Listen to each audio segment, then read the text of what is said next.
Alors bonjour à tous, heureux de vous retrouver chers amis en ce 22 décembre à 3 jours de Noël 2022, 10h52, heure du Québec. J'espère que vous allez bien malgré tout.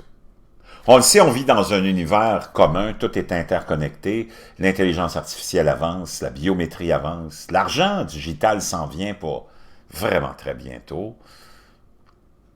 Le gouvernement mondial installe ses tentacules partout et il n'y a rien qu'on puisse faire. Pendant ce temps-là, il y a toutes sortes d'autres choses qui se passent, qui sont inquiétantes, et une de ces choses-là nous est rapportée par le Washington Post ce matin, qui nous dit qu'il y a un grand nombre d'insectes qui sont trouvés avec une mutation qui résiste aux insecticides. Les insecticides qui ciblent les moustiques vecteurs de maladies se heurtent au mécanisme de défense ultime de la nature. L'évolution. Les scientifiques ont rapporté mercredi que les moustiques au Cambodge et au Vietnam portent de plus en plus une mutation qui les rend résistants à un insecticide couramment utilisé. Wow! Le rapport, paru dans la revue Science Advances, raconte l'histoire de ce genre ce qu'on appelle le Aedes aegypti, un vecteur de la fameuse dengue, la fièvre jaune, et de d'autres sortes de maladies, du Zika et d'autres maladies. Les chercheurs ont découvert qu'au Cambodge et au Vietnam, 78% des moustiques échantillonnés présentaient une mutation qui, dans des études en laboratoire, a montré une résistance à la permétrine, qui fait partie d'une classe d'insecticides appelée pyréthroïdes. Comment se débarrasser des moustiques sans tuer les pollinisateurs aussi, qui sont amis, hein?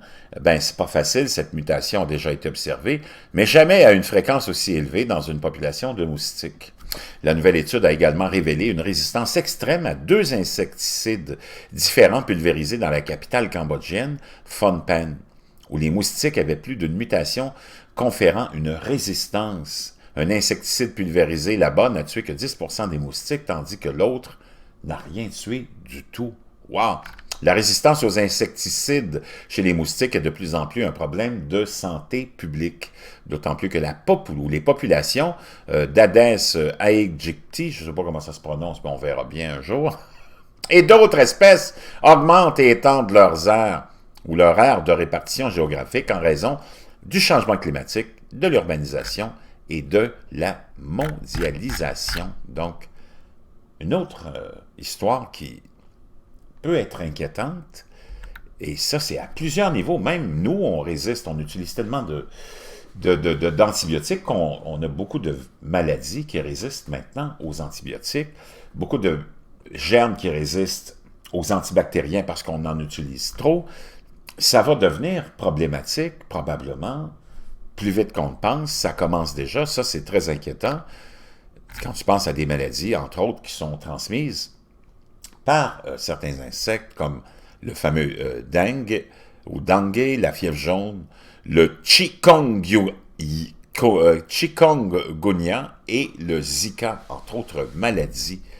Wow! Je vous laisse ça dans la boîte de description, c'est un petit article très instructif et inquiétant.